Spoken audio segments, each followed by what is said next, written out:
मृत्यु के 24 घंटे बाद आत्मा अपने घर वापस लौटकर क्यों आती है? प्रिय मित्रों, जीवन और मृत्यु का यह रहस्यमय खेल हमारे अस्तित्व की सच्चाई को उजागर करता है। गरुड़ पुराण में यह महत्वपूर्ण तथ्य बताया गया है कि जब किसी की मृत्यु होती है तो उसकी आत्मा 24 घंटे बाद अपने घर लौटती है। लेकिन क्यों? यह एक रहस्य है जिसे जानने की जिज्ञासा हर किसी के मन में रहती है। प्रिय मित्रों, मृत्यु एक ऐसा सत्य है जिससे कोई बच नहीं सकता और न ही इसे टाला जा सकता है। यह जीवन का अविभाज्य हिस्सा है। लेकिन मृत्यु के बाद आत्मा के साथ जो कुछ घटित होता है वह शायद आज तक कोई समझ नहीं पाया। जब किसी व्यक्ति की मृत्यु होती है तो उसकी आत्मा भौतिक शरीर को छोड़कर सूक्ष्म रूप में उस स्थान पर घूमती रहती है जहां उसने अपने जीवन के अंतिम पल बिताए। प्रिय मित्रों, आत्मा को यह आभास नहीं होता कि वह इस संसार से भौतिक शरीर को त्याग चुकी है। वह अभी भी अपनी सांसारिक मोह माया में उलझी रहती है। प्रियजनों का मोह, उनका प्यार, उनकी यादें, यह सब आत्मा को अपने घर लौटने के लिए आकर्षित करते हैं। आत्मा बार बार अपने शरीर में लौटने की कोशिश करती है, लेकिन वह यह नहीं समझ पाती कि उसने संसार को त्याग दिया है। यह उसे अत्यधिक कष्टकारी अनुभव होता है। प्रिय मित्रों, फिर यमदूत या देवदूत उसकी आत्मा को लेने आते हैं और उसे 24 घंटे के अंदर यमराज के सामने प्रस्तुत किया जाता है, जहां उसके कर्मों का लेखा जोखा होता है और चित्रगुप्त उसके अच्छे बुरे कर्मों का विवरण दर्ज करता है। इस समय आत्मा के पास कोई विकल्प नहीं होता, उसे अपने कर्मों का फल स्वीकार करना ही होता है। लेकिन जब आत्मा के कर्मों का लेखा जोखा पूरा हो जाता है तो यमदूत उसे वापस धरती पर छोड़ देते हैं, जहां उसके परिवारजन उसे पुकारते रहते हैं। यह यात्रा आत्मा के लिए बहुत कष्टदायक भी हो सकती है और कभी प्रेरणादायक भी, जो उसके किए गए कर्मों पर निर्भर करता है। प्रिय मित्रों, गरुड़ पुराण, जो हिंदू धर्म के 18 महापुराणों में से एक है, हमें यह सिखाता है कि मृत्यु केवल एक नश्वर शरीर का त्याग है, परंतु आत्मा अमर है। यह पुराण जीवन के जन्म मरण से लेकर आत्मा के विषय में हमें महत्वपूर्ण और जीवनदायिनी जानकारी प्रदान करता है। गरुड़ पुराण के माध्यम से हम यह समझ सकते हैं कि मृत्यु के बाद आत्मा क्यों अपने घर लौटती है और इसके पीछे क्या रहस्य छिपा हुआ है। राधे राधे प्रिय मित्रों, स्वागत है हमारे चैनल सुनो कहानियाँ पर। आज हम गरुड़ पुराण की इस रहस्यमय प्रस्तुति में खो जाने वाले हैं, लेकिन इससे पहले हम आपको यह चेतावनी देना चाहते हैं कि इस वीडियो को आधा अधूरा न देखें, क्योंकि गरुड़ पुराण की बातों को केवल पूरा समझकर ही हमारी आत्मा को शांति मिल सकती है। गरुड़ पुराण में भगवान श्री हरि ने बताया है कि आधा अधूरा ज्ञान हमेशा विष के समान होता है और यह हमें जीवन के महत्वपूर्ण रहस्यों को सही तरीके से समझने से रोकता है।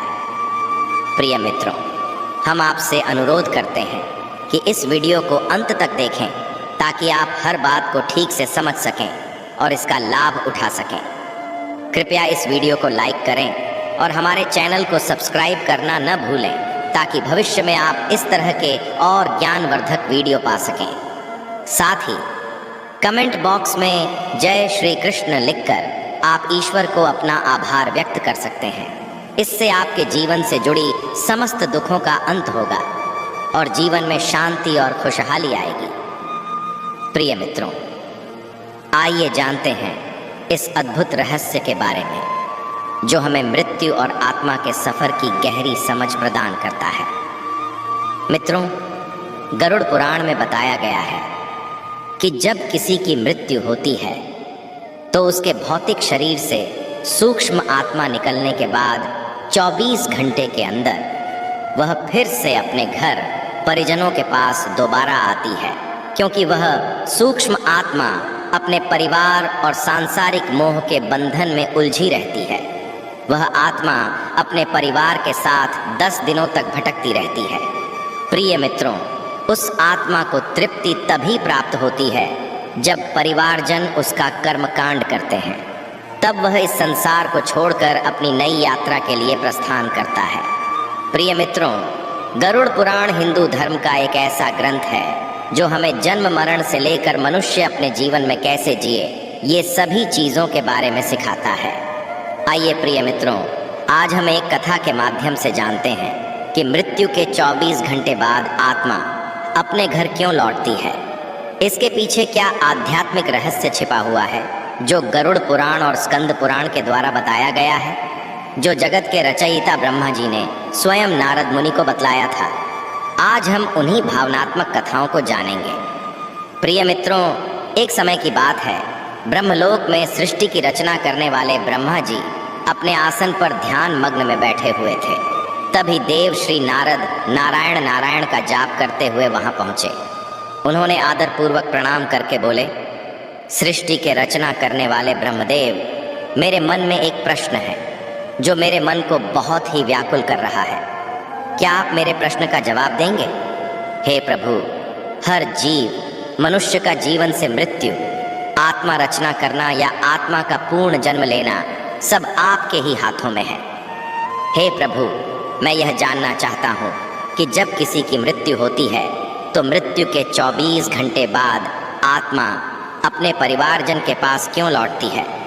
क्या उसे अपने प्रियजनों का याद सताने लगती है या यह कोई प्राकृतिक नियम है?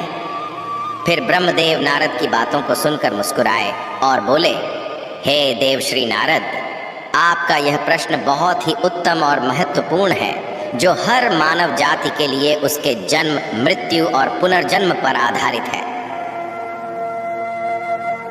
फिर ब्रह्मदेव बोले, हे नारद, मैं तुम्हें एक कथा सुनाता हूँ जो न केवल तुम्हारे इस प्रश्न का उत्तर देगी बल्कि हर मनुष्य के लिए एक चेतावनी और प्रेरणा भी होगी जो मनुष्य अपने मृत्यु के सत्य को समझ नहीं पाता है।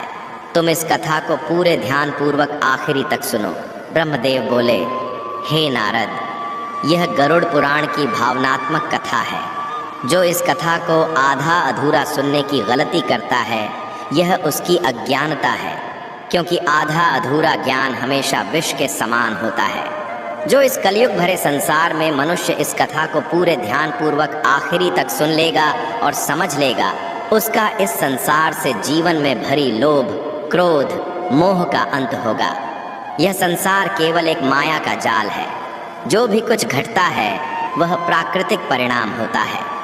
फिर नारद बोले, हे प्रभु, मैं उस कथा को पूरे ध्यान पूर्वक सुनूंगा और समझूंगा। आप निश्चित होकर उस कथा को सुनाएं। फिर ब्रह्मदेव उस कथा को सुनाते हैं। फिर ब्रह्मदेव बोले, हे नारद, प्राचीन काल में एक राजा रहता था जिसका नाम वीर सिंह था।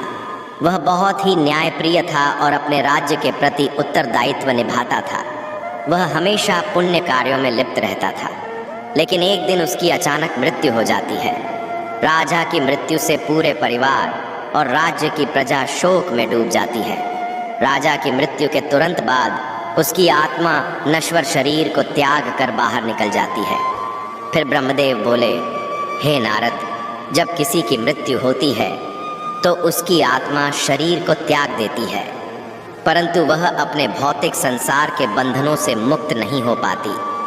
वह अपने संसार के मोह माया के जाल में उलझी रहती है। वह सांसारिक मोह के कारण अपने घर, परिवार और प्रियजनों के आसपास ही घूमती रहती है। राजा सिंह की मृत्यु के बाद उसकी आत्मा शरीर को तो छोड़ देती है, लेकिन वह घर में सूक्ष्म रूप में हर वह दृश्य देखती रहती है जो उसके परिवारजन उसके लिए करते हैं। आत्मा अपने परिवार को रोते चिल्लाते देख उसे रोकने की भी कोशिश करती है, परंतु कोई नहीं सुन पाता। राजा की आत्मा ने सोचा, मेरे परिवार को यह क्यों नहीं समझ आ रहा है कि यह संसार अस्थाई है। यह संसार एक मोह माया का खेल है। मुझे इससे मुक्त होना होगा। लेकिन राजा की आत्मा को परिवारजन उसे अपनी तरफ खींच रहे थे। प्रिय मित्रों, फिर भगवान ब्रह्मा ने बोला, हे नारद, मृत्यु के 24 घंटे बाद आत्मा को अपने घर इसलिए लौटना पड़ता है क्योंकि वह अपने परिवार और संसार के मोह में उलझी रहती है। उसकी आत्मा को परिवार पुकारता रहता है, जिससे उसे मोक्ष प्राप्त करने में बाधा उत्पन्न होती है, वह अपने आप को रोक नहीं पाती है। जब राजा की आत्मा मृत्यु के 24 घंटे बाद अपने परिवार के पास आती है तो यह देखती है कि उसकी पत्नी आंसू से भरी हुई है। उसकी पत्नी बार बार कह रही है, हे राजन, आप हमें छोड़कर क्यों चले गए? हमारा क्या होगा? उसका पुत्र अपनी माँ से कहता है, माँ, पिताजी क्यों नहीं बोल रहे हैं? यह क्यों नहीं उठ रहे हैं? पिताजी हमें छोड़कर क्यों चले गए? क्या कभी नहीं आएंगे? राजा की आत्मा यह देखकर अत्यधिक भावुक हो जाती है। वह सोचती है, काश हम इन्हें यह समझा पाते कि शरीर नश्वर है, यह संसार एक परिवर्तन का खेल है, यह आत्मा अमर है, यह एक शरीर को त्याग कर दूसरे शरीर में प्रवेश कर लेती है। प्रिय मित्रों, फिर ब्रह्मा जी बोले, हे नारद, यह दृश्य आत्मा के लिए अत्यंत पीड़ादायक होता है। राजा की आत्मा ने सोचा, क्या मैं इतना कमजोर था कि अपने परिवार को इस स्थिति में छोड़कर चला गया? क्या मेरे जाने से यह सब खत्म हो जाएगा? जब राजा की आत्मा मृत्यु के 24 घंटे बाद अपने घर में प्रवेश करती है तो वह अपने घर के हर एक स्थान पर घूमती है जहां उसने अपने बच्चों को खिलाया था, जहां उसने अपने राज्य महल में राज्य सिंहासन पर बैठकर प्रजा को न्याय दिया था, जहां उसने अपनी रानी और बच्चों के साथ हर सुख दुख बिताया था। उसे वह हर एक वस्तु अपनी तरफ खींच रही थी। राजा की आत्मा ने बार बार कोशिश की कि वह रानी और अपने पुत्र को अपनी उपस्थिति का आभास करा सके। उसने रानी के पास जाकर धीरे से कहा, हे प्रिय, मैं तुम्हारे पास हूँ। तुम्हारा यह विलाप मुझे कमज़ोर कर रहा है।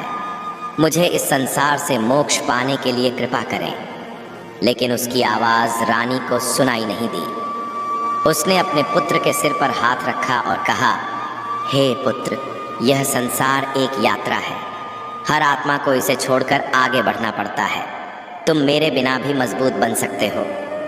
लेकिन उसके पुत्र ने उसकी आवाज़ नहीं सुनी। फिर आत्मा ने निराश होकर अपने परिवार की ओर देखा और कहा, क्या यह मेरा मोह है जो मुझे संसार की इच्छा में बांध रहा है, या उनके आंसू जो मुझे रो रो कर पुकार रहे हैं? नारद अब समझ गए कि मृत्यु के 24 घंटे बाद आत्मा अपने घर क्यों लौटती है। फिर नारद ने भगवान ब्रह्मदेव को प्रणाम किया और तुरंत राजा के राज्य महल में जा पहुँचे, जहाँ उसका मृत शरीर था और जहाँ उसकी आत्मा घूम रही थी। नारद को वहाँ पहुँचने के बाद वातावरण पवित्र और शुद्ध हो गया। उन्होंने राजा की आत्मा को सूक्ष्म रूप में देखा और बोले, हे राजन, तुम्हारा मोह ही तुम्हारी सबसे बड़ी बाधा है जो तुम्हें मोक्ष पाने में उत्पन्न कर सकता है।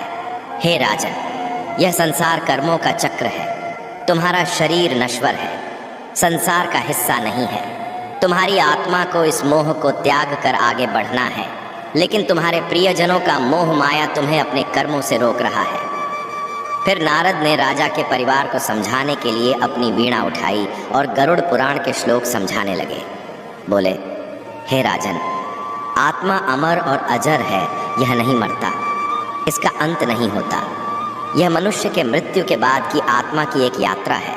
जिसने इस संसार में जन्म लिया है उसे एक ना एक दिन इसे छोड़कर जाना ही है। मृत्यु केवल एक नाटक है। यह आत्मा का मोक्ष पाने की प्रक्रिया है। रानी और राजा के पुत्र नारद की बातों को सुनकर शांत हो गए। नारद ने रानी को समझाया, हे राजन, तुम्हारा शोक राजा की आत्मा को बाधित कर रहा है।